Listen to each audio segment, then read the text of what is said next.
Kamu dapat nilai berapa? Jreng! No! Dapat nilai 0 apanya yang memuaskan? Lagi pula kamu sering. Aku ingin begini, aku ingin begitu, ingin ini, ingin itu banyak sekali. Yo, wake up sahabat Gen Aci, bangun dari tidur kalian dan mimpi kalian. Kita hidup di dunia nyata, tidak hidup di dunia Doraemon yang kalau ada masalah sedikit harus diselesaikan dengan alat-alat Doraemon. Keran penyimpan ajaib. Salah satu contohnya seperti kasus Nobita tadi ya sahabat Gen Aci. Aduh, si Nobita ini nggak ada selesainya dapat nilai jelek. Bikin Ibu Nobita selalu marah-marah. Sampai Ibu Nobita bingung mau marah dengan cara gimana. Nah sahabat Gen Aci, maka dari itu Kak Alvin akan sharing sedikit kepada semua sahabat Gen Aci di rumah dan dimanapun berada 5 cara belajar yang benar untuk motivasi adik-adik semuanya. Yang pertama, yaitu mindset yang benar. Fokuskan kepada pikiran kita dan tanamkan pada hati kita bahwa kita mencari ilmu, niat belajar untuk diri kita sendiri dan orang lain untuk masa depan yang lebih baik.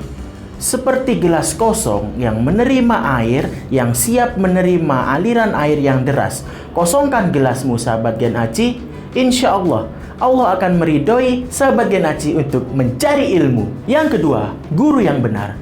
Seperti yang kita ketahui bersama sahabat Gen Aci, kita ini tidak hidup di dalam dunia animasi Doraemon yang kalau ada masalah sedikit kita harus meminjam dan meminta alat-alat canggih dari Doraemon. Yang kedua, belajar sama guru yang benar dan tepat.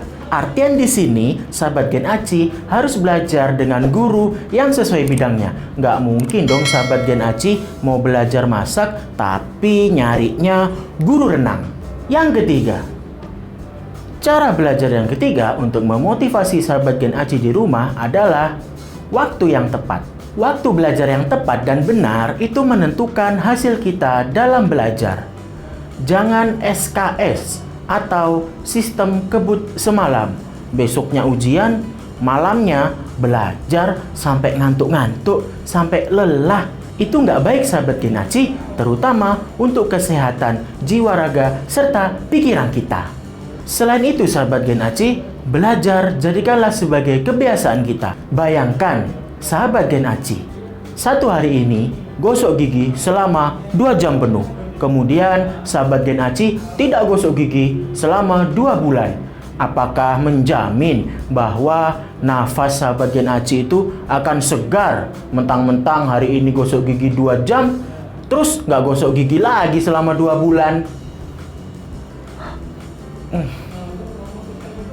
Jadi, jadikanlah belajar menjadi kebiasaan dan habit kita. Belajar sesuai porsi dan jam yang telah ditentukan. Jangan belajar melebihi porsi dan kapasitas kesehatan kita masing-masing.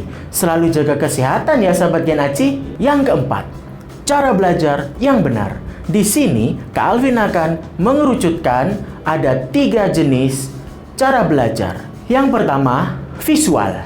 Yang kedua, auditory. Yang ketiga, kinestetik. Apa sih pengertian dari 3 itu Kak Alvin? Yang pertama yaitu visual atau cara belajar melihat langsung. Yang kedua, auditory. Jenis belajar yang satu ini harus memiliki konsentrasi yang penuh karena auditory ini belajar hanya mendengarkan dari suara saja, tidak melalui visual secara langsung. Dan yang ketiga sahabat Gen Aci adalah kinestetik, gabungan belajar antara visual dan auditory, yaitu contohnya seperti Kak Alvin. Kak Alvin kalau tidak dicontohkan terlebih dahulu tidak paham, agak lambat-lambat gitu nerima pelajaran. Maka dari itu tipe belajar Kak Alvin adalah kinestetik. Dicontohkan terlebih dahulu, kemudian Kak Alvin mengerjakan. Yang mana nih cara belajar sahabat Gen Aci di rumah? Visual, auditory, atau kinestetik? Tulis di bawah kolom komentar ya sahabat Gen Aci. Yang terakhir atau yang kelima, cara belajar melalui lingkungan yang benar. Lingkungan yang benar di sini adalah lingkungan yang selalu support terhadap kita. Kemudian cara belajar yang benar sesuai lingkungan ada dua jenis. Yang pertama, belajar sendiri karena ada tipikal orang yang tidak suka keramaian atau kebisingan. Mungkin sahabat Gen Aci, belajar sendiri alasannya untuk lebih fokus dan konsentrasi dari keramaian dan kebisingan tersebut. Maka pelajarannya bisa langsung menyerap ke otak kita. Mungkin seperti itu. Jenis yang kedua adalah belajar kelompok. Ada sebagian sahabat Gen Aci atau teman-teman di rumah nggak mau nih belajar sendiri karena merasa kesepian dan tidak ada temannya. Kalau belajar kelompok kan ada temennya nih, jadi bisa sharing-sharing dan tukar-tukar pengalaman dan informasi terbaru. Oke sahabat Gen Aci, itu tadi 5 motivasi belajar di rumah untuk adik-adik sahabat Gen Aci. Kak Alvin pamit undur diri dulu ya. Jangan lupa subscribe YouTube channel Ayo Cerdas Indonesia. Jangan lupa nyalakan tombol lonceng notifikasi agar selalu dapat informasi menarik dari channel YouTube Ayo Cerdas Indonesia. Like, komen, dan share ya sahabat Gen Aci. Kak Alvin akhiri. Wassalamualaikum warahmatullahi wabarakatuh.